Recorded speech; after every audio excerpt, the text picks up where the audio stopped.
문화다양성이라는 말을 들어보셨나요?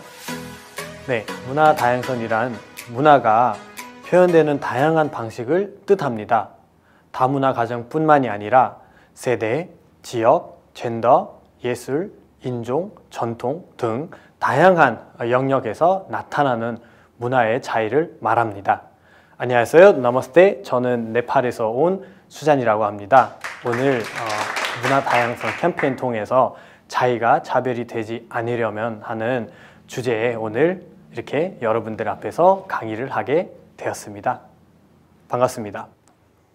네, 제일 먼저 네팔에서 인사말부터 시작을 하겠습니다. 네팔에서는 한국에는 우리가 어르신 또는 이렇게 친구들 또는 주변의 사람들 볼 때마다 안녕하세요 또는 이렇게 안녕하세요라고 또는 안녕 이렇게 여러 가지 방법으로 인사를 하는데요. 네팔 같은 경우에는 이렇게 손을 모아서 나마스테라고 이렇게 말을 합니다. 처음에 한국에 왔을 때는 저도 나마스테라는 말에 대한 그런 뜻을 몰랐습니다. 처음에는 그냥 네팔에서 인사하는 말이기 때문에 이렇게 편하게 나마스테라고 하는 게 아닌가 싶었는데요. 나중에 한국에 와서 사람들이 되게 많이 궁금해 하더라고요. 이 나마스테라는 말이 도대체 뭔지, 이런 뜻가 있는지 없는지 이런 거에 대해서 굉장히 많이 궁금해 하시더라고요. 그래서 어떤 분들은 저한테 그런 얘기들도 많이 했습니다. 이 나마스테라는 말이 요가 할 때만 들은 얘기인 것 같은데 혹시 그 요가 할 때 뭐 어떤 동작인가요? 라고 물어보는 사람들도 있었습니다. 근데 제가 알기로는 이 나마스테라는 말이 산스크릿어에서 내려온 그런 언어인데요. 나모스투데라고 하는데 이렇게 손을 모아서 나마스테라고 요즘은 표현하는데 제 안에 있는 신이 당신 안에 있는 신을 존경한다, 배려한다라는 뜻을 갖고 있었습니다. 저도 지금은 나이가 33이 됐는데요. 어릴 때부터 썼던 이 나마스테라는 인사말을 이렇게 아름다울 거라고 생각은 하지 않았습니다. 그래서 한국에 와 계시는 분들 덕분에 저도 우리나라 말이지만 좀 뒤늦게라도 이런 좋은 뜻을 갖고 있다는 것을 알게 되었습니다. 그래서 여러분들도 앞으로 뭐 네팔 또는 인도 이 지역에서 오는 분들 만나게 되면은 웃으면서 이렇게 나마스테라고 해주시면은 많이 좋아할 거고요. 많이 반가워할 거예요. 앞으로 저도 만나게 되시면은 이렇게 웃으면서 나마스테라고 인사해 주시면은 저도 자신 있게 또는 이렇게 웃으면서 여러분들 앞에서도 나마스테라는 말씀을 다시 건네드리겠습니다. 네, 이제 저는 아까도 말씀드렸지만 한국에 온 지 10년이나 됐다고 말씀을 드렸습니다. 아직도 제 주변에 있는 분들이 수잔이 왜 한국에 왔을까라는 질문을 많이 합니다. 저는 10년이 됐는데도 이 질문이 항상 생소하고 항상 만날 때마다 사람들이 저한테 이 10년이라는 시간을 어떻게 지내는지에 대해서 궁금해하는 사람들도 많았습니다. 그래서 저도 요즘은 이렇게 혼자서 생각하다 보면은 처음에 한국 왔을 때는 6개월 비자만 받고 왔는데 그 6개월이라는 시간이 이렇게 10년이 될 줄은 전혀 몰랐습니다. 그래서 오늘 이 강의라기보다는 어떤 수다라고 생각을 하시면 되는데 제가 여기 와서 이 10년 동안 했던 겪었던 일에 대해서 이렇게 이 얘기를 하면서 풀어나가는 그런 시간을 갖도록 하겠습니다. 저는 네팔에서 왔다고 얘기를 드렸는데요. 네팔이라는 나라가 어떤 나라인지를 궁금해 하시는 분들도 많았을 텐데 네팔이라고 하면 제일 먼저 떠오르는 게 뭘까요? 라고 이렇게 물어볼 때 대부분 한국 분들은 저한테 히말라야산 아닌가? 라고 이렇게 얘기하시는 분들이 많아요. 맞습니다. 히말라야가 제일 많은 나라가 네팔입니다. 그리고 세계에서 제일 높은 산 에베레스트라고 불리는 최고봉 또는 이 세계에서 제일 높은 산도 네팔에 있습니다. 그리고 가끔씩 이렇게 네팔에 대해서 물어볼 때 산 얘기만 나오기 때문에 이제는 산 얘기 좀 그만했으면 좋겠어요 라고 이렇게 생각할 때도 있는데 근데 제가 봤을 때는 네팔이라고 하면은 이렇게 산 얘기를 빼놓을 수 없는 이유가 네팔에서는 8,000m 넘는 산들이 7개나 네팔에 있습니다. 그 중에서 에베레스트, 아까도 말씀드렸다시피 제일 최고의 제일 높은 산도 네팔에 있습니다. 그리고 한국 분들이 네팔이라고 할 때 히말라야라는 말을 많이 쓰게 되는데요. 이 히말라야라는 말은 그 높은 산 얘기를 하는 게 아니라 히말라야라는 말은 그 한국말에서 산맥이라는 뜻이에요. 그래서 힘이라고 하면은 눈이고요. 알라야라고 하면은 어떤 곳이라고 말을 해요. 그래서 힘 그리고 알라야가 이렇게 합성돼서 만들어지는 말이 히말라야입니다. 그래서 이렇게 산맥 또는 눈이 사는 곳이 히말라야라고도 부릅니다. 그래서 한국 분들이 네팔에는 히말라야 산 있어요 라고 하는 게 그 에베레스트 산을 말하는 것 같은데요. 그래도 히말라야라는 말은 네팔어로 생각할 때는 산맥이라고 이렇게 한국어로 표현하시면 될 것 같습니다. 그리고 네팔이라고 또 자랑을 하자면은 네팔에서는 그 살아있는 신 꾸마리라고 하는 그런 신도 존재하고요. 그리고 네팔에는 그 축제가 굉장히 많다고 합니다. 365일이 다 축제라고 해서 네팔 사람들은 그런 말들도 합니다. 다른 사람들은 되게 많이 선장을 하는데 네팔 사람들은 축제만 즐기면서 망한다라는 그런 얘기들도 합니다. 그래도 축제가 많기 때문에 저 같은 경우는 학교 다닐 때 굉장히 재밌었습니다. 이 빨간 날이라고 해서 우리가 쉬는 날들도 굉장히 많았었고요. 그래서 한국에 처음 왔을 때는 이렇게 설날 그리고 추석 이거밖에 되게 많이 쉬는 날이 없어서 조금 아쉬워하는 데도 있었습니다. 그리고 네팔 같은 경우는 이제 제일 큰 명절이라고 하는 더샤이가 있는데요. 우리 시대 때는 거의 한 달 정도 쉬었습니다. 그래서 이렇게 축제가 풍부한 그런 나라라고도 볼 수가 있고요. 그리고 저 같은 경우는 지금 5개 언어를 할 수가 있어요. 네팔 사람들은 대부분 보시면은 3개 언어는 기본적으로 합니다.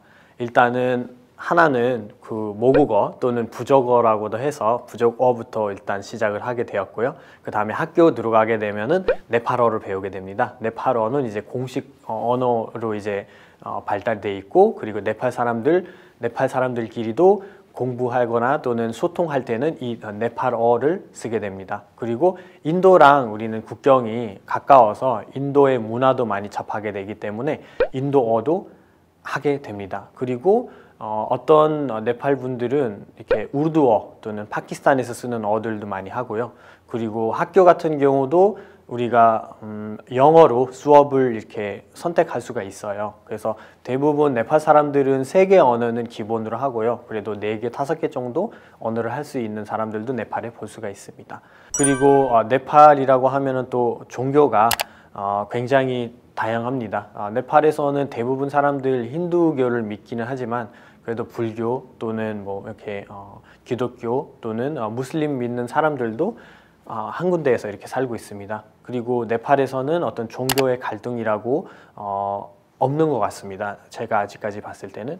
그리고 부처님도 그 예전에는 네팔이라는 나라가 없었을 때 룸빈이라는 지역에 태어났다고 얘기를 많이 하는데요. 그 룸빈이라는 지역은 지금 네팔 안에 들어와 있다고 합니다. 그래서 부처님도 그 룸빈이라는 곳에 태어났기 때문에 네팔에서 태어났다고 하는 분들도 많습니다. 그래서 이렇게 힌두교도 풍부하고 뭐 불교 믿는 분들도 많기 때문에 네팔은 어떻게 보면은 종교적으로도 정말로 다양한 그런 나라라고 생각도 합니다. 또 뭐 네팔에 대해서 계속 자랑하자면 뭐 한두 시간 말을 해도 끝나지를 않을 것 같은데요. 그래도 네팔에 대해서 또 궁금한 것들이 있으시면은 저에 대한 그런 영상이라든지 또는 네팔에 대한 그런 많은 영상들을 찾아보시기를 바랍니다. 네, 아까 이제 한국에 왜 수잔이 왔을까라는 질문에 궁금한 점을 좀 풀어드리려고 제가 이렇게 준비해 왔습니다. 그래서 한국에 오기 전에 제가 어떤 환경에 좀 자랐는지에 대해서 간략하게 말씀드리겠습니다. 네팔은 2008년 전까지는 왕국이었어요. 그래서 왕의 나라였고요. 2008년부터 왕국이 폐쇄되고 그 다음에 공화국으로 바뀌게 됐어요. 그래서 90년대부터 2000년도까지는 이 정치적인 갈등이라고 해야 되나요? 굉장히 심했었어요. 약간 많은 시위도 있었고 뭐 이제 왕국에서 민주주의로 바꿔야 된다 하는 그런 분들의 목소리도 높였기 때문에 그런 정치적인 갈등 때문에 이제는 네팔이라는 나라가 망한 게 아닌가 또는 내전이 생기지 않을까라는 그런 걱정들이 많았었어요. 그래서 저랑 비슷하게 학교를 다니고 있는 친구들이 그때 이렇게 외국에 나가기 시작을 하게 되었습니다. 그래서 저도 그때 그 대상이 되었고요. 그래서 이렇게 한국에 오게 되었죠. 그래서 제일 첫 번째 문제가 그 네팔의 정치적인 그런 배경 또는 그런 정치적인 갈등 때문에 사람들이 이렇게 네팔을 떠나게 된 것 같습니다. 그래서 뭐 얘기 들자면은 저 같은 경우는 제가 고등학교 끝나고 대학교를 다니고 나서 제가 오게 됐는데요. 근데 저랑 같이 이제 고등학교 다니고 있는 친구들도 저희 반에 한 40명 정도 있는데 그 중에서 30명 정도는 이미 이렇게 해외에 나와 있어요. 그래서 그 중에서 한 10명 정도만 지금 네팔에 있고요. 그래서 이렇게 그 정치적인 상황 때문에 그런 정치적인 갈등 때문에 이렇게 많은 학생들 또는 많은 젊은 사람들 네팔에서 나가게 되었죠. 그리고 교육의 그런 재개 때문에도 네팔에서 사람들이 이렇게 많이 외국에 나가지 않을까라고 생각도 들어요. 네팔 같은 경우는 이제 교육은 그렇게 중요하게 생각하지 않았죠. 전에도 말씀드렸는데 저희가 왕국이었기 때문에 일단은 왕이랑 가까운 사람들만 교육을 받는 거거든요. 그래서 우리 같은 사람들은 조금 힘들게 교육을 받는 그런 체계였어요. 그래서 저는 한국에 왔을 때도 이 한국에 있는 대학교들 숫자만 보고도 깜짝 놀랐습니다. 네팔 같은 경우는 저희가 대학교 9개밖에 없습니다. 그 중에서도 7개는 이렇게 공부를 할 수 있는 그런 대학교이지만 2개는 이제 연구소를 쓰고 있습니다. 그래서 대학교에 들어간다 하는 게 정말로 하늘의 별따기입니다, 네팔에서. 그래서 이렇게 교육의 힘 때문에 또는 교육을 받고 싶은 사람들이 이렇게 네팔을 떠나게 된 거 아닌가 싶기도 합니다. 그리고 한국에 오고 나서 저는 이제 교환학생라는 이런 제도도 있다라는 것을 알게 되었고요. 네팔에 있을 때는 그런 교환학생으로 다른 나라 가서 이렇게 언어도 배우고 문화도 교환하면서 제가 좋아하는 그런 공부도 할 수 있다라는 것도 모르고 있었습니다. 그래서 이렇게 많은 부족함 또는 네팔에서 우리가 쉽게 이렇게 받을 수 없는 그런 기회들 없기 때문에 이렇게 저 같은 젊은 사람들이 네팔에서 많이 떠나게 된 거 아닌가 싶기도 해요.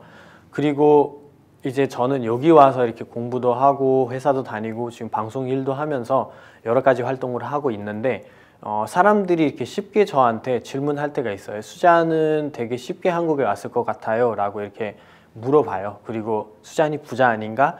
수잔이 돈이 많아서 이렇게 한국에 오는 게 아닌가? 라고 이렇게 얘기하는 분들도 있습니다. 하지만 네팔은 아직 그 도상개발국가이기 때문에 아직은 가난해요. 그래서 저희가 이렇게 해외 나간다라는 것들도 정말로 힘든 일이거든요. 그래서 저도 한국에 처음에 오려고 하는 마음은 없었지만 그래도 이렇게 한국에 오게 되었고요. 여러분들도 혹시 이렇게 해외에 나가고 싶어요? 아니면 뭐 어디 교환학생으로 또는 어디 유학생으로 가고 싶어요? 라고 했을 때 제일 먼저 어떤 나라를 선택하실 것 같아요? 역시 제가 생각했을 때도 뭐 미국 아니면은 유럽 쪽 나라이지 않을까 싶어요. 그래서 네팔에도 저는 처음에 이제 공부 끝나고 어디 유학 갈까 하고 생각했을 때 저도 미국을 선택을 했었거든요. 하지만 미국을 선택을 했는데 미국이 굉장히 힘들었어요. 솔직히 제가 서류를 다 준비해서 인터뷰 면접 보러 갔었거든요. 면접 보러 갔었는데 5분 안에 면접을 끝냈고요. 그리고 질문 한 3개 정도 받아놓고 그 다음에 저한테 비자를 주지 않았습니다. 근데 비자 안 주는 것도 이제 어느 정도 저는 슬퍼했지만 그 외에도 더 슬퍼했던 것은 그 과정 그리고 그 과정을 제가 준비하기 위해서 걸리는 그런 시간 또는 노력 그리고 돈 때문에 더 슬퍼했습니다. 그때는 이제 제가 기억난 대로는 한국 돈 한 200만 원 정도 제가 쓰게 된 것 같은데요. 뭐 제 돈은 아니었지만 그 아버지가 저한테 이제 해주신 돈인데 그래도 그 5분 만에 200만 원을 제가 날렸다라는 것이 저한테 되게 충격적이었습니다. 어떻게 보면은 네팔에서는 제일 큰 돈이거든요. 네팔 사람들이 1인당 소득은 한 약 830불 정도 되는데요. 그게 이제 한국 돈으로 따지면은 약 한 100만 원 정도 되는 그런 금액인데요. 그래서 제가 그 돈을 200만 원이라는 돈을 5분 만에 날렸던 거죠. 그래서 그때부터 이제 저는 너무 미안해서 아버지가 그렇게 너무 열심히 해서 벌었던 돈도 제가 그냥 이렇게 낭비한 것 같은 그런 죄책감 때문에 이제는 더 이상 어디 나가려고 생각은 하지 않겠다라고 이렇게 마음을 먹었는데요. 그래도 뭐 한국에서 이제 많이 얘기하는데 인연이란 게 누구도 이렇게 예상할 수 없는 것 같고요. 저도 이렇게 한국에 오게 되었고, 그리고 한국도 솔직히 저한테는 그렇게 쉽지 않았습니다. 한국도 3번이나 제가 시도를 하다가 실패했었거든요. 그리고 3번 실패했을 때도 이제는 저는 정말로 아니다. 저한테는 네팔에서 떠나는 게 저한테는 어떻게 보면은 좋은 일이 아닐 거라고 생각을 했었거든요. 이거는 하늘의 뜻이다.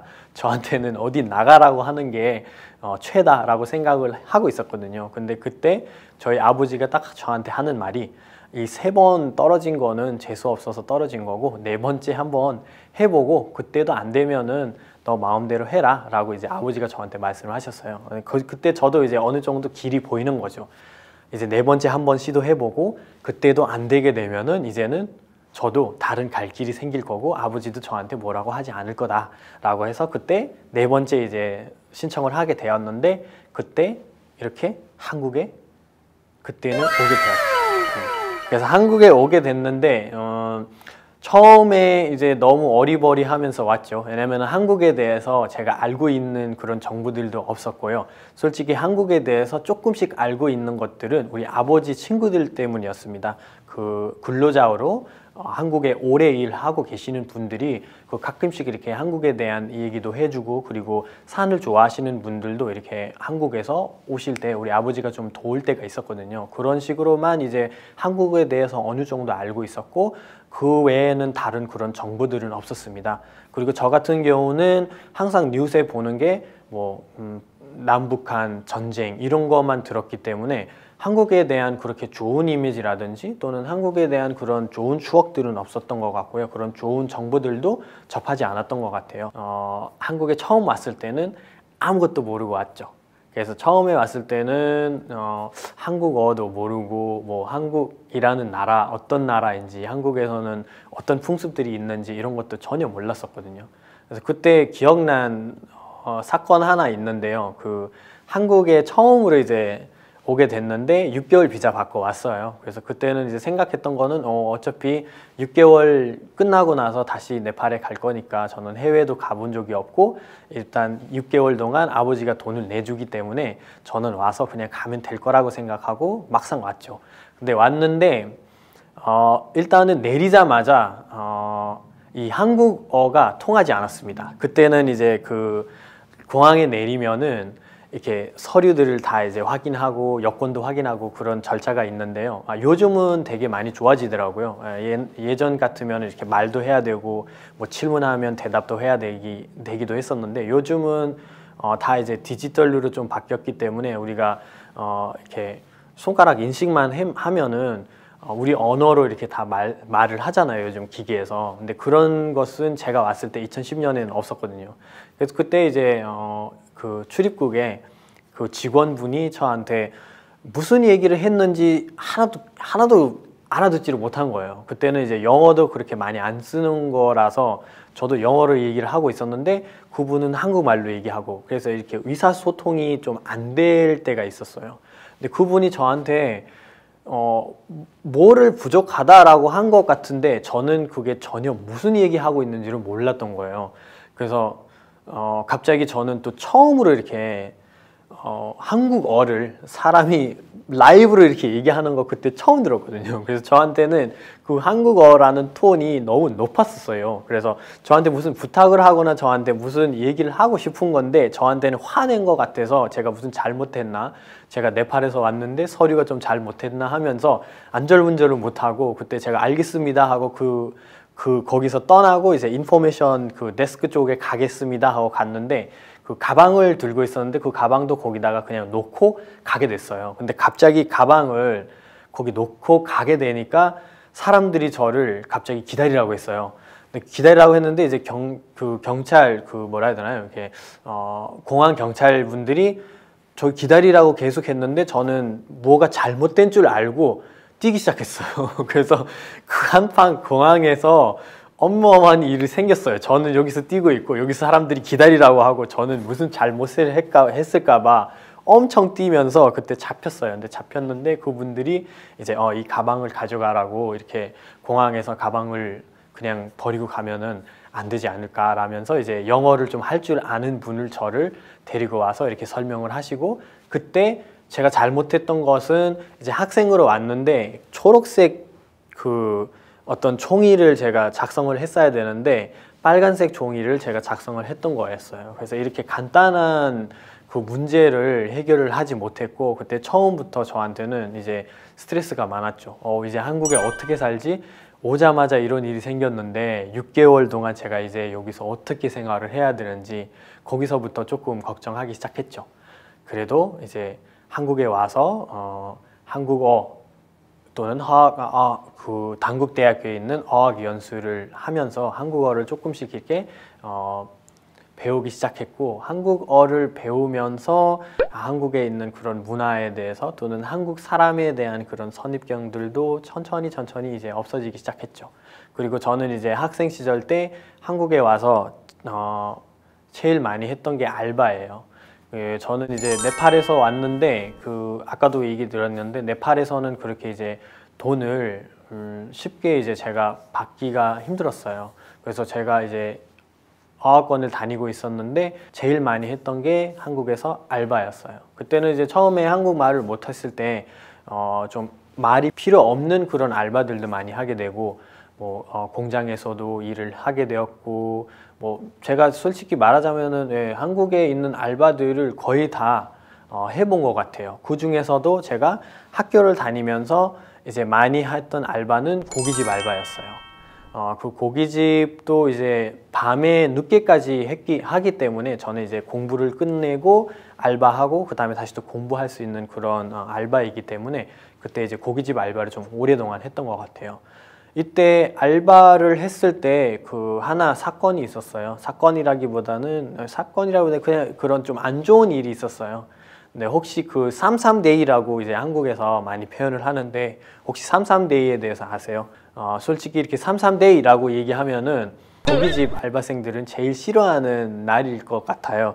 왜냐면 이게 삼삼데이라는 게 그 삼겹살을 먹는 3월 3일이라고 이렇게 누가 만들었는데요. 저도 삼삼데이는 제일 싫어했었습니다.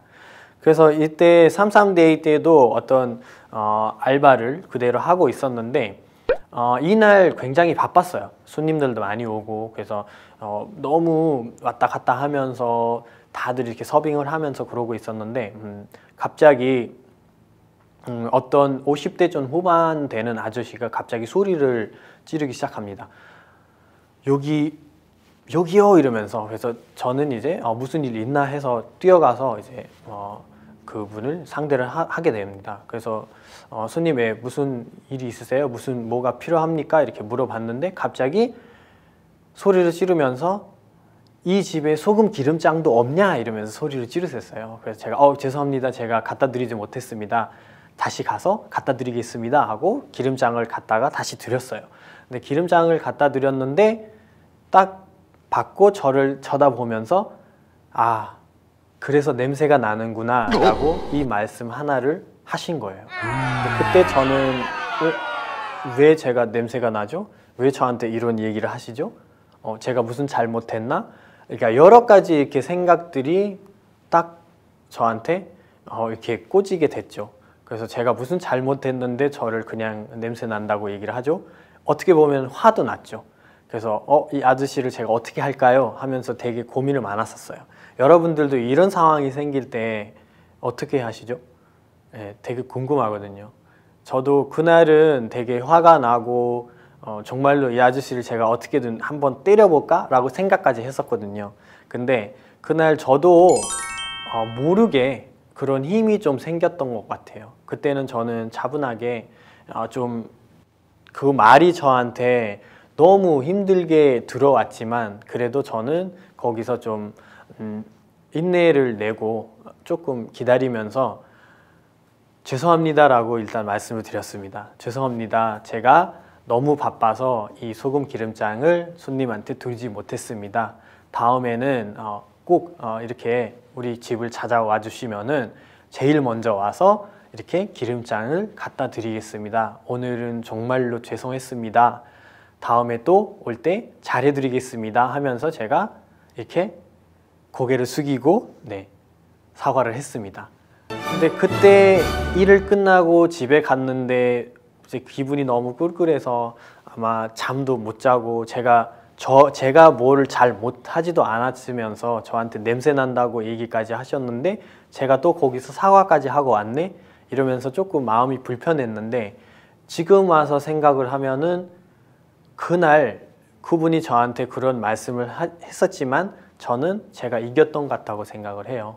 그래서 어떻게 보면은 제가 이제 그날 혹시나 뭐 사과를 안 하고 그냥 불로로 이제 제가 어떤 다른 뭐 때리거나 뭐 다른 일을 하게 되었으면은 그때 저뿐만이 아니라 네팔에서 온 사람들까지 다 욕먹이게 할 것 같은 느낌이 들더라고요. 그래서 이제 뭐 제가 아저씨 제가 뭘 잘못했는데요 이러면서 소리 지르고 그 아저씨처럼 저도 똑같이 했었으면은 그분이 저 학생 어디서 왔는지 네팔에서 왔다고 네팔 사람들은 이렇다 라고 이렇게 얘기를 하실 수 있을 것 같기도 하고요.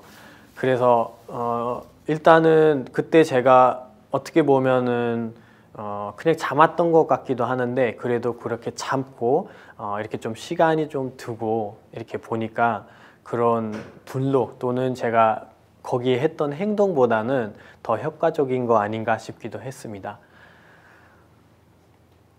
네, 그리고 이렇게 우리가 항상 어울림이라는 단어를 요즘 많이 쓰게 된 것 같은데요. 이 어울림이라는 단어의 정의 또는 뜻은 뭐냐 이렇게 물어봤을 때는 뭐 정확한 이런 뜻은 있다고 저는 말하지는 않아요. 뭐 어울림이라는 것은 뭐 어떻게 보면은 서로 배려하고 서로 존중하고 서로 이렇게 알아보고 서로 소통하는 게 어울림이 아닐까 싶기도 하거든요. 그래서 뭐 정의 또는 하는 말들이 다르지만 그래도 이게 뜻은 우리가 함께 해야 된다 또는 우리가 함께 해야 한다라는 그런 뜻을 가지고 있지 않을까라고 생각도 합니다. 그리고 우리가 요즘 제일 많이 하는 게 다른 게 나쁘지 않잖아요 라는 말도 많이 하는데 그런 것들이 어울림이 아닐까 라고 생각도 해요. 네, 우리가 다른 게 나쁘지 않잖아요 라고 하기도 하는데 네팔에 제가 살고 있을 때는 다른 것들이 다 나쁘다고 배웠어요.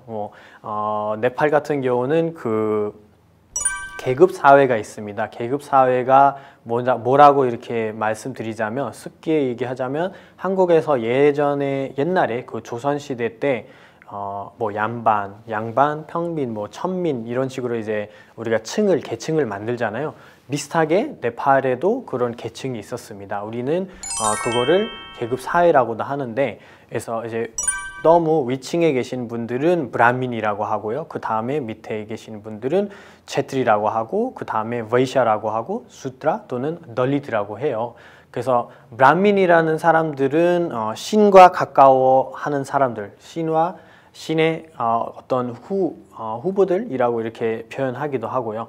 그래서 왕들이랑 많이 친하는 그런 사람들은 브라민이라고 해요. 우리가 태어났을 때도 죽을 때도 이 사람들 없으면은 어떤 위식을 하지 못한다고 얘기도 합니다. 그리고 체트리라고 하는 분들은 귀족입니다. 나라를 위한 사원은 또는 그때는 왕을 지키는 사람이라고도 불렀습니다. 그리고 베이샤라는 분들은 이제 장사하는 사람들, 장사꾼이라고도 불렸습니다. 그리고 슈드라라고 하는 사람들은 약간 원래 장사하는 사람들보다 조금 더 안 좋은 일, 뭐 요즘은 솔직히 다 모든 일들은 다 존경해야 되고 모든 일들은 좋은 일이라고 생각을 하는데 예전에는 이제 수드라라고 하는 사람들은 뭐 조금 질 떨어지는 일 하는 사람들이라고 그렇게 표현했었습니다. 뭐 예를 들어서 청소하는 사람들, 뭐 신발 수선하는 사람들 이렇게 표현을 했었어요. 그리고 널리디라는 사람들인데요. 이분들은 우리가 만져도 안 되는 사람이라고 이렇게 불렀습니다. 네팔에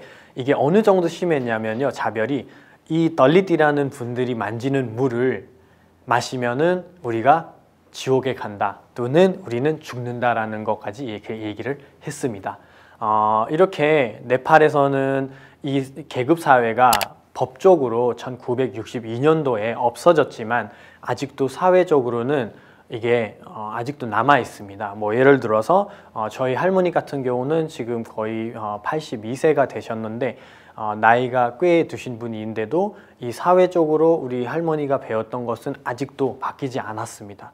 그래서 가끔씩 이제 제가 네팔 갔을 때도 할머니가 저한테 제일 많이 하는 얘기는 수잔, 너는 네팔 사람 또는 우리 부족 사람들이랑만 결혼을 해야 된다 이런 식으로 얘기를 많이 하거든요. 그래도 저는 어떻게 보면은 이 계급 사회가 옛날에 좀 자기 자리를 지키고 싶은 그런 마음이 있는 사람들이 만드는 게 아닌가. 그래서 이거는 어떻게 보면은 문화가 아니다, 우리의 풍습이 아니다라고 좀 이렇게 표현을 하고 싶고요. 그리고 저 같은 젊은 사람들도 요즘은 이 카스트 제도 또는 이런 제도가 없애야 한다고 많은 노력도 하고 있습니다. 어느 정도 시간을 두고 저희가 이런 말을 하고 이거는 나쁩니다, 이렇게 바꿔야 된다고 이렇게 말씀을 드리면은 분명히 이거는 바뀌게 될 것 같다고 생각은 저는 듭니다. 네, 그리고 아까도 얘기했지만 네팔에 있을 때는 이렇게 같은 친구끼리, 같은 네팔 사람끼리라고 해도 같이 놀면 안 된다. 저희 할아버지 같은 경우도 제가 이제 조금 계급이 낮은 친구들이랑 놀면은 화내시거나 아니면은 집에 들어오지 말라고 하거나 그렇게까지 이제 어마어마하게 자별을 많이 심각했죠. 그리고 학교 같은 경우에도 이 계급 사회에 대해서 우리는 배웠습니다. 우리는 이 계급 사회가 없어야 된다라는 게 아니라 계급 사회가 왜 중요하냐에 대해서 교육도 받았습니다. 그래서 이런 교육은 요즘은 법적으로 없어졌고 요즘은 이제 그래도 우리가 계급 사회를 반대해야 된다, 계급 사회를 없애야 한다라는 그런 목소리들도 높아지고 있습니다. 근데 이제 저는 한국에 오기 전에 한국에는 이런 계급 사회가 없을 거라고 생각을 했었어요. 왜 없을 거라고 했냐면은 제가 처음에 말씀드렸다시피 그 네팔에 놀러 오시는 한국 분들 또는 산 좋아하시는 한국 분들이 굉장히 많았습니다. 그때 우리 집에도 이렇게 한국 분들이 많이 놀러 오셨거든요. 그때 저는 제일로 이제 좋아했던 것이 그 식사할 때 너무 편하게 식사하고 이렇게 말도 하고 말도 섞고 이렇게 재미있게 막 웃으면서 이렇게 자기끼리 먹는 문화가 되게 신기했었거든요. 그때 이제 어떤 일이 있었냐면 어떤 한국 분이 1년에 한 번씩 이렇게 네팔에 오시는데 우리 아버지를 굉장히 좋아하셨습니다. 왜냐하면 우리 아버지도 술을 좋아했기 때문에 이 같이 술 먹는 문화가 비슷하다고 해서 그분들이 우리 집을 자주 찾아왔었어요. 그때 이제 한번 한국 음식을 좀 이렇게 우리 아버지한테 대접을 해주고 싶다고 해서 그 삼겹살 구울 수 있는 그런 판을 네팔에 들고 오셨어요. 그래서 갑자기 옥상에서 이 고기 구워서 먹기 시작을 했는데 그때 제가 봤던 게 이 소주를 한 잔씩 따라주면서 마시고 그 잔을 덜어주면서 다시 거기에다가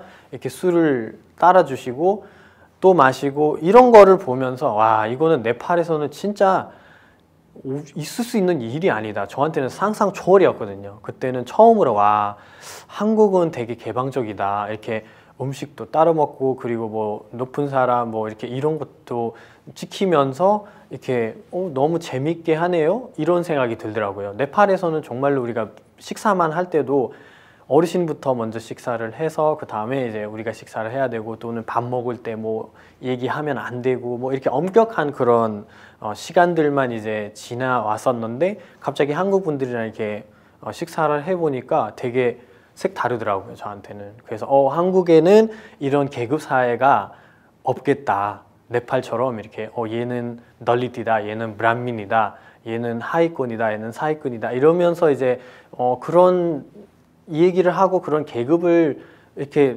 따지는 사람들은 한국에 없겠다라고 그때 생각은 했었어요. 근데 또 네팔은 이상하게 자기 나라 사람 또는 네팔 사람들은 계급 사회가 있다고 해서 많이 이렇게 자별도 하고 뭐 좀 이렇게 나쁜 짓들도 하게 됐는데, 오히려 또 외국에서 온 손님들은 정말로 대접을 잘해 주셨어요. 그래서 옛날에 그 산스크릿에 어티티 데워 버워라는 그런 말이 있는데, 손님은 신이다라고 이렇게 얘기를 표현을 하고 우리도 어릴 때부터 배웠어요. 그래서 외국인들 이렇게 올 때는 손님처럼 대접해주고, 손님처럼 우리가 먹는 게 없어도 일단은 손님부터 먼저 챙겨야 된다고 해서 뭐 먹을 것도 주고 식사도 대접해주고, 이런 문화는 또 다릅니다. 그래서 어떻게 보면 계급 사회는 있지만 외국에서 온 손님들한테는 이렇게 혐오하거나 자별하거나 뭐 좀 이렇게 우리보다는 다른 사람이다 하면서 이렇게 심각하게 자별한 것들은 없었습니다. 그래서 이렇게 어떻게 보면은 네팔에 조금 그 네팔 사람들한테 보는 시선 또는 외국인들한테 보는 그런 시선들이 약간 좀 달랐습니다.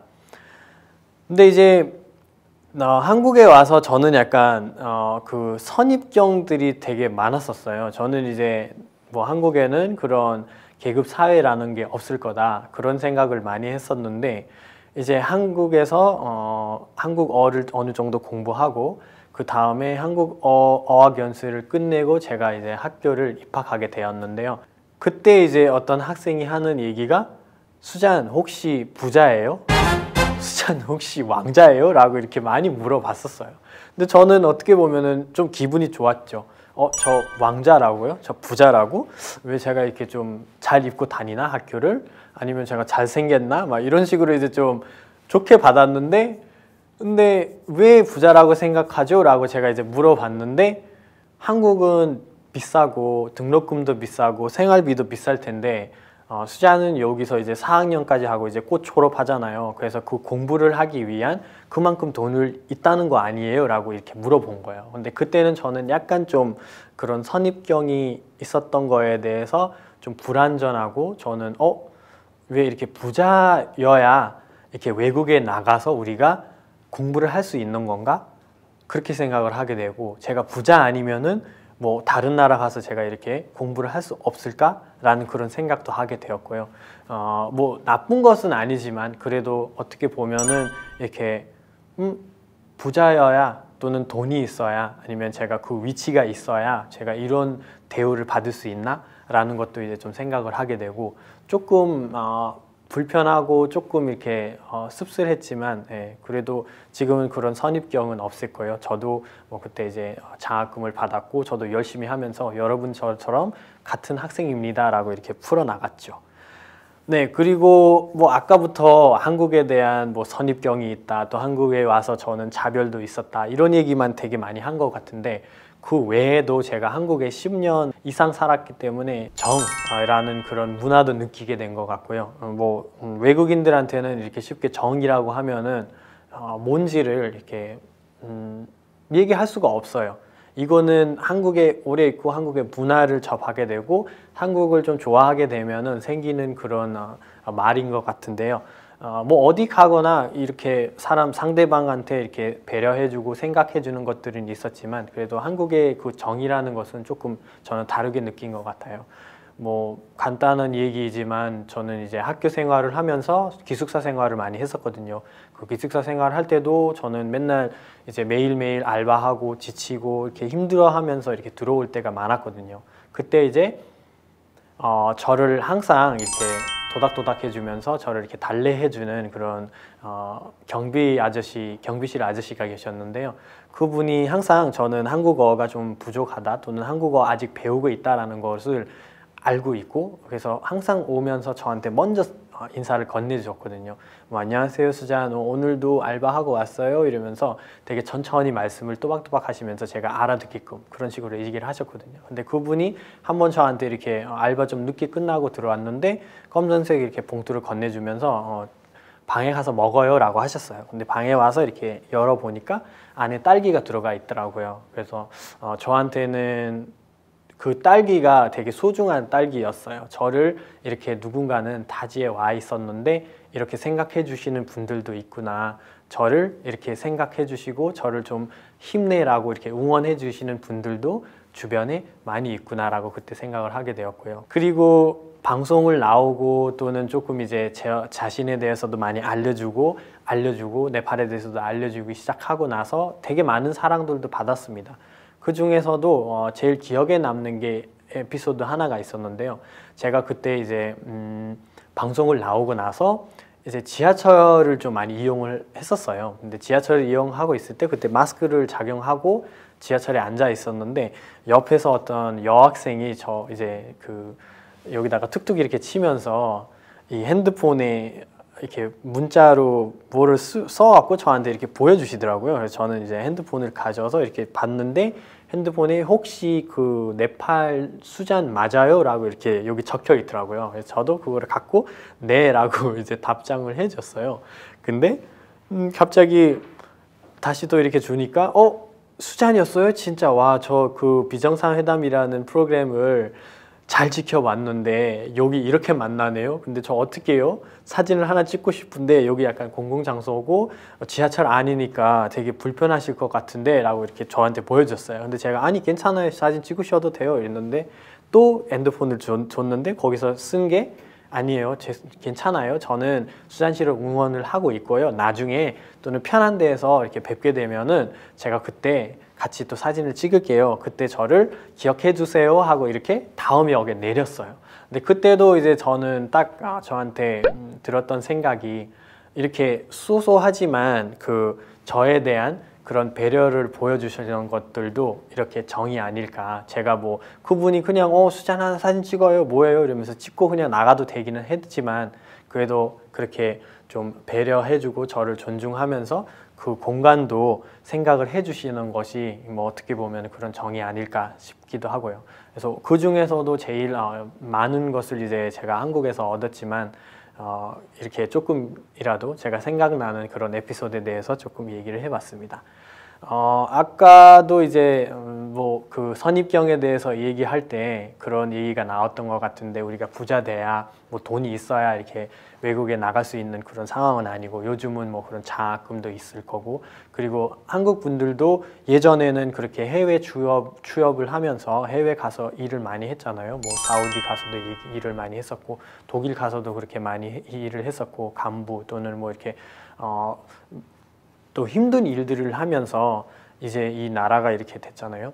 그래서 저는 어떻게 보면은 지금도 한국의 젊은 분들도 이렇게 해외 취업 또는 해외에 가서 일을 하고 있는 그런 꿈을 많이 꾸고 있다고 생각을 해요. 그래서 우리도 어떻게 보면은 네팔에서 왔지만 이렇게 어떤 해외 꿈을 꾸고 한국에 오게 된 거잖아요. 그래서 저는 독일에 한번 한 달 정도 이 출장 갔을 때가 있었거든요. 그때 제가 만났던 한국 분들이 굉장히 많았어요. 그분들이 그때 얘기했던 거를 이렇게 들어보니까 한국에서 독일 가서 독일의 한국의 문화를 많이 알려줬기 때문에 독일에도 한국에 대한 이미지가 되게 좋았거든요. 그래서 저는 우리도 똑같이 생각합니다. 저희도 네팔에서 와 있지만 여기 한국에 대한 많은 그런 추억 또는 무엇보다는 한국을 좋아하는 그런 외국인들이잖아요. 그래서 우리도 언젠가 우리나라를 돌아가게 되면은 한국에 대한 우리가 받았던 그런 추억, 그런 좋은 얘기에 대해서도 우리가 널리 알려줄 수 있는 그런 능력을 갖고 있는 사람들이잖아요. 그래서 제가 봤을 때는 이 같은 상황인 것 같아요. 어떻게 보면은 그 역지사지라는 이 단어가 여기서 딱 어울린 것 같은데요. 저희가 이렇게 입장을 바꿔보는 그런 시간이 좀 필요한 것 같지 않을까 싶기도 해요.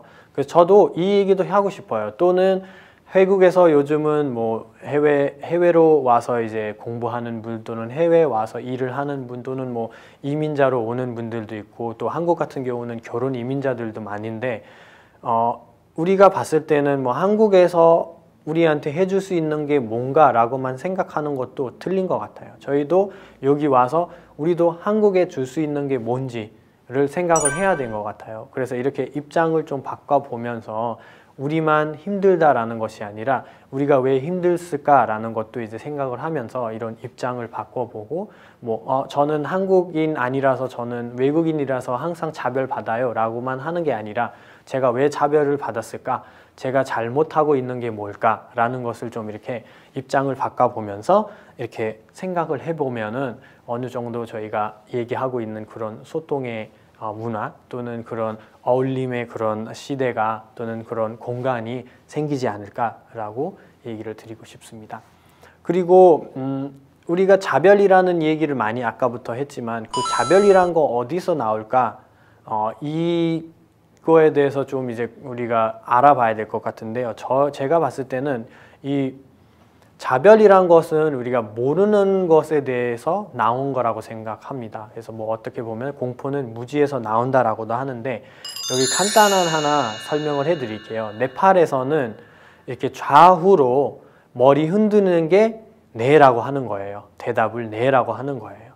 그래서 저는 그 학교를 다니고 있을 때 수업을 들었을 때 교수님들이 저를 굉장히 많이 챙겨주셨어요. 그래서 제가 이제 수업을 듣고 있을 때도 교수님들이 수잔 오늘 수업 다 이해했어요? 라고 이렇게 매번 물어봤었거든요. 근데 저는 항상 이렇게 머리를 끄덕였어요. 좌우로. 그래서 한 번은 교수님이 저한테 저기 뒤에 있었는데 수잔 오늘 수업 다 이해했어요? 했는데 제가 열심히 이렇게 웃으면서 머리를 이렇게 좌우로 흔들었어요. 근데 교수님이 또 저한테 질문했어요. 혹시 모르는 게 있어요? 다 이해했어요? 했는데 제가 열심히 이렇게 네 라고 이렇게 했는데 말은 하지 않고 웃으면서 이렇게만 흔들었어요. 근데 그때 교수님이 좀 기분이 나빠하면서 뭐야? 알았다는 거야? 몰랐다는 거야? 이러면서 가셨어요. 근데 그 이후부터 교수님이 저한테 관심을 보여주지가 않았어요.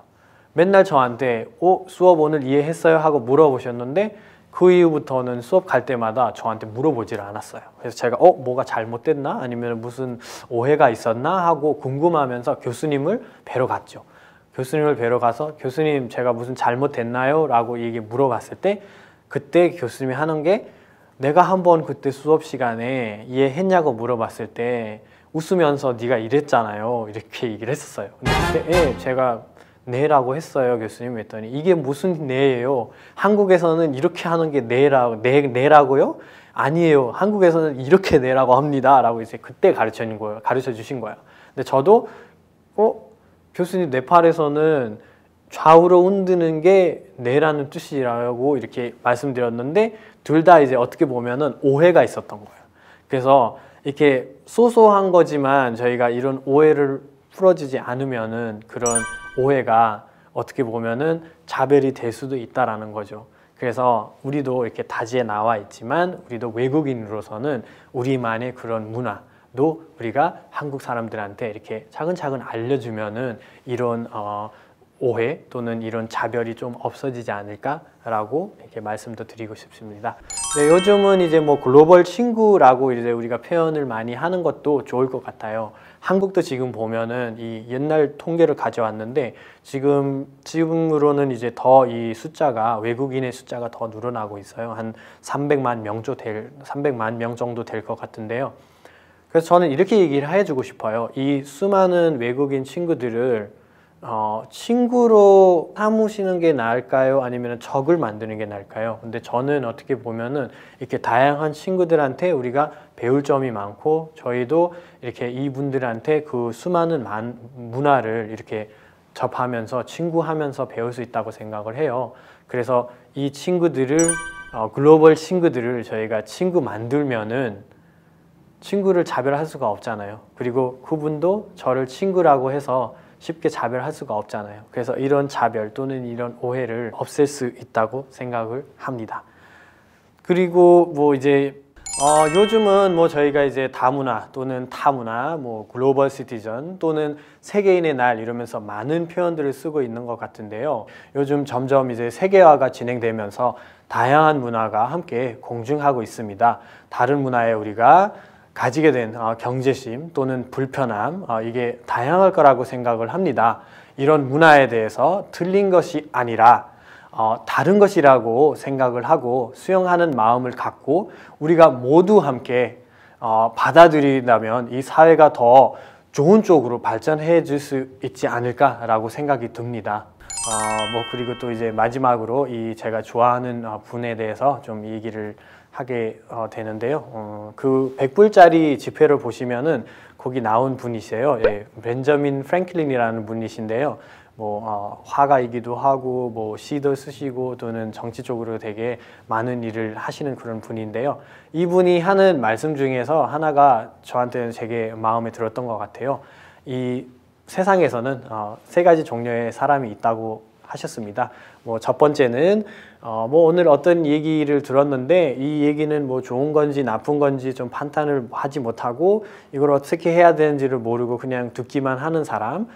두 번째로는 오늘 이런 얘기들 나왔는데 이 중에서는 좀 어떤 좋은 얘기들이 나온 것 같아요. 저희가 이 좋은 일들을 사회에 조금 이렇게 쓰면은 사회가 조금 달라지지 않을까라고 이렇게 생각하시는 분들, 그리고 마지막으로는 오늘 되게 좋은 얘기들 들은 것 같아요. 저희가 이거를 사회에 그대로 쓰게 되면은 좀 더 발전하고 저도 바꾸면서 이 사회도 바뀌지 않을까요? 라고 하는 사람들입니다. 그래서 이 세 가지 종류의 사람들 중에서 여러분들도 어떤 사람인지를 자신한테 좀 이렇게 질문하시고 물어봐 주시면 좋을 것 같고요. 저도 이 세 중의 사람 중에서 제일 마지막인 사람 이렇게 듣고 사회도 이제 좀 바뀌려고 저도 좀 바뀌려고 노력하는 사람을 좀 되고 싶은데 아직은 그 정도의 위치에 오지는 않았던 것 같고요.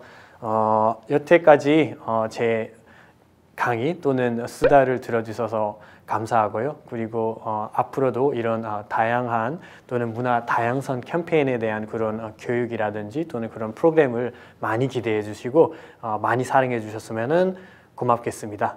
여태까지 수전이었습니다. 고맙습니다.